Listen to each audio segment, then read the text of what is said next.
இன்றைக்கி நம்ம மெனுவில் இருந்து நம்ம சாராஸ் கிச்சனில் ஒரு சூப்பரான ரெசிபியை பார்க்க போகிறோம். அந்த ரெசிபி பேர் என்னென்னா சிக்கன் டிக்கா சுக்கா.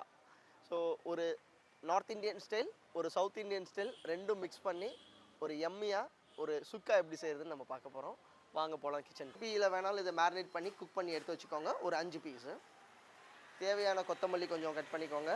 ஒரு அரை தக்காளி, அரை வெங்காயம், ஒரு 10 லீஃப் கருவேப்பிலை, இஞ்சி பூண்டு பொடியாக நறுக்குனது 1 டீஸ்பூனு, கடலெண்ணெய் 2 டேபிள் ஸ்பூனு, கேப்சிகம் ஒரு 1 டேபிள் ஸ்பூனு. இப்போ இதுக்கு தேவையான ஸ்பைசஸ் வந்து பார்த்திங்கன்னா உப்பு தேவையான அளவு, பிளாக் பெப்பர் தேவையான அளவு, garam masala, red chilli powder தேவையான அளவு. ஸோ இப்போ நம்ம என்ன பொருட்கள் தேவைன்றதை பார்த்துட்டோம். இப்போ நம்ம தவாவில் ரெடி பண்ண போகிறோம். இப்போ தோசை தவா இல்லாதவங்க உங்கள் வீட்டில் என்ன பாத்திரம் இருக்கோ அதில் பண்ணிக்கோங்க. கடலெண்ணெய் 2 டேபிள் ஸ்பூன்.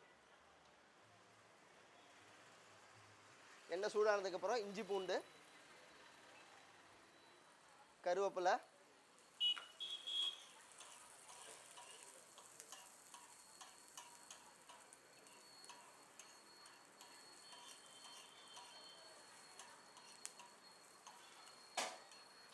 நல்லா இஞ்சி பூண்டு கருவேப்பிலை எல்லாம் லைட்டாக வதங்கினதுக்கப்புறம்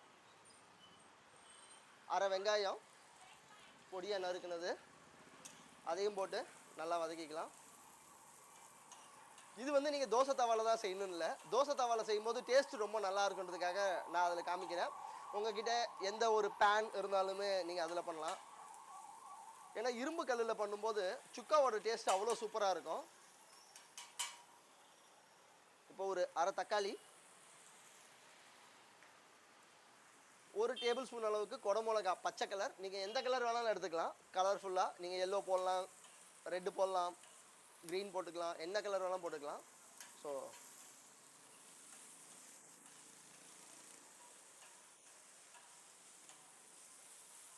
லைட்டாக ஓரளவுக்கு வதங்கினா போதும். இது க்ரன்ச்சியாக இருக்கும்போது நல்லாயிருக்கும் நீங்கள் அந்த கோழியோடு சாப்பிடும்போது. இப்போ நான் அதுக்கு தேவையான ஸ்பைசஸ் எல்லாம் ஆட் பண்ண போகிறேன். சில்லி பவுடர், சிக்கன் மசாலா, உங்களுக்கு எந்த பிராண்ட் வேணுமோ நீங்கள் அந்த சிக்கன் மசாலா எடுத்துக்கோங்க. கொஞ்சம் மிளகுத்தூள், தேவையான அளவு உப்பு. உப்பு வந்து ஆல்ரெடி சிக்கன் டிக்காவில் மேரினேஷன்லேயுமே நீங்கள் போட்டிருப்பீங்க. நான் அதில் கம்மியாக தான் போட்டிருக்கேன். இது வந்து ஒரு ரொம்ப ட்ரையான சுக்கா ரெசிபி. இதில் கிரேவியெல்லாம் நான் எதுவுமே ஆட் பண்ண போகிறதில்ல.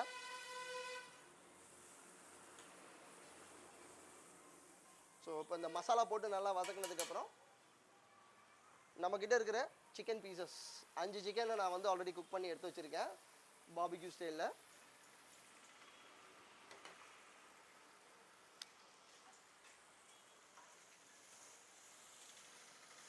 ஸோ இந்த மசாலாவோட இந்த சிக்கன் வந்து நல்லா கோட் ஆகணும்.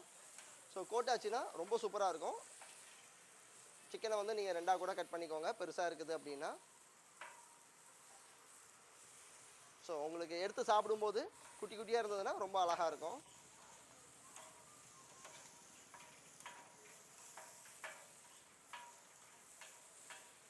ஸோ நல்லா ரோஸ்ட் ஆச்சுன்னா நல்லா கிறிஸ்பியாக சூப்பராக இருக்கும். இது நல்லா முடிஞ்சு வெளியே வரும்போது கொஞ்சம் கொத்தமல்லி நம்ம இதில் சேர்த்துக்கலாம். பொடியாக நறுக்கின கொத்தமல்லி, லைட்டாக ஒரு 2 டாட் நெய் விட்டிங்கன்னா அதோட ஃப்ளேவர் ரொம்ப நல்லாயிருக்கும். ஸோ இதை அப்படியே நம்ம எடுத்து ப்ரெசென்ட் பண்ண போகிறோம். இப்போ நெய் போட்டதில் அதனால் மிக்ஸ் பண்ணிக்கலாம். இதை அப்படியே பிளேட்டில் இப்போ ப்ரெசென்ட் பண்ண போகிறோம். இப்போ சூப்பரான இந்த சிக்கன் டிக்கா சுக்கா வந்து ரெடி ஆகிடுச்சு.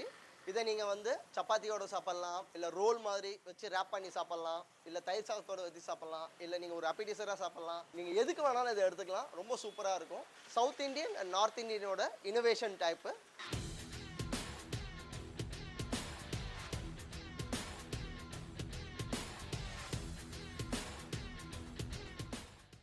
இது மாதிரி இன்னும் நம்ம சேனலில் நீங்கள் நிறையா பார்க்க போகிறீங்க. ஸோ நீங்கள் எல்லோரும் மறக்காமல் நம்ம சேனலை பெல் பட்டனை ப்ரெஸ் பண்ணிக்கோங்க, சப்ஸ்கிரைப் பண்ணிவிடுங்க, லைக் பண்ணிவிடுங்க.